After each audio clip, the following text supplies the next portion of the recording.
Kita lanjutkan dengan tahapan dan tipe dalam visualisasi. Dalam usaha kita untuk menvisualisasikan data, ada beberapa tahapan yang biasanya kita lalui. Memang tidak perlu semua tahapan ini kita lalui, tapi pada umumnya jika tahapan kita rapi, ada 7 tahapan yang kita lalui sebelum kita dapat menvisualisasikan data. Yang pertama adalah acquire atau mendapatkan data.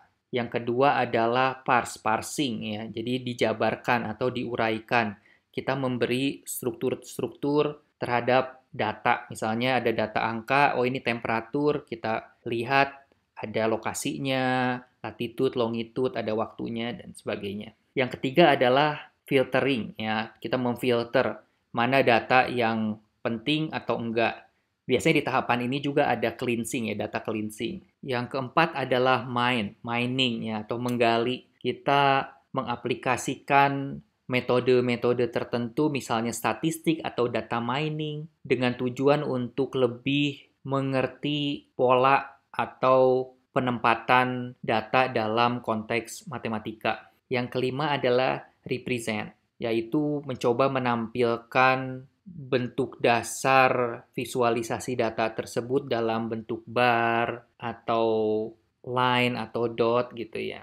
Yang keenam adalah refine, mencoba mempertajam, mengimprove representasi dari data sehingga bisa lebih dimengerti. Yang ketujuh adalah berinteraksi. Mungkin ini yang terakhir ini lebih terkait dengan tahapan analisis atau data engineering, tapi kita menambahkan suatu metode untuk memanipulasi atau mengontrol hal-hal yang bisa dipertajam. Ada beberapa tipe data yang kita kenal. Yang pertama adalah categorical nominal, seperti nama negara, warna kulit, nama program studi gitu ya. Atau juga terkategori secara ordinal, misalnya dengan penskalaan dari sangat setuju menjadi sangat tidak setuju gitu ya. Ada Windows di sana.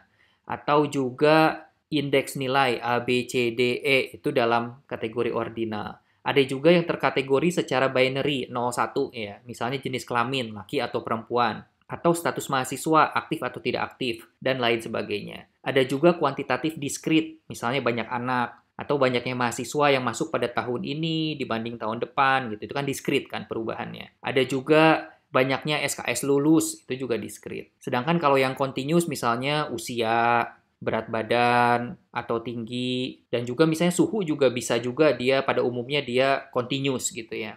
Itu jenis-jenis dari tipe-tipe data. Nah, yang berikutnya adalah klasifikasi visualisasi data. Klasifikasi ini menentukan tipe umum visualisasi yang digunakan. Nanti kita akan melihat jenis atau tipe visualisasi untuk kategori-kategori ini. Misalnya, untuk comparing kategoris, nanti tipe visualisasinya apa gitu ya.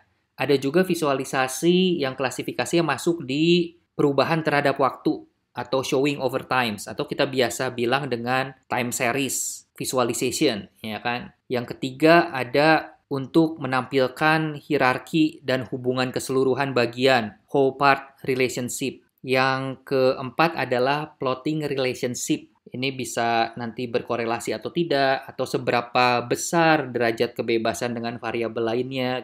Kita melihat relationship antara variabel. Kemudian juga ada pemetaan data geospasial. Ya, tidak dibahas dalam kuliah ini, tapi orang kebumian sangat penting data ini. Jadi, kalian harus belajar sendiri mengenai pemetaan data spasial. Berikut gambaran umum mind maps untuk klasifikasi yang tadi kita bicarakan. Anda bisa mempost video ini untuk melihat dan menghafalnya. Namun ini bukan aturan baku, tetapi aturan yang umumnya digunakan. Jadi ada baiknya untuk mengetahui hal-hal yang umum. Kita akan membicarakan panjang terkait ini di segmen berikutnya.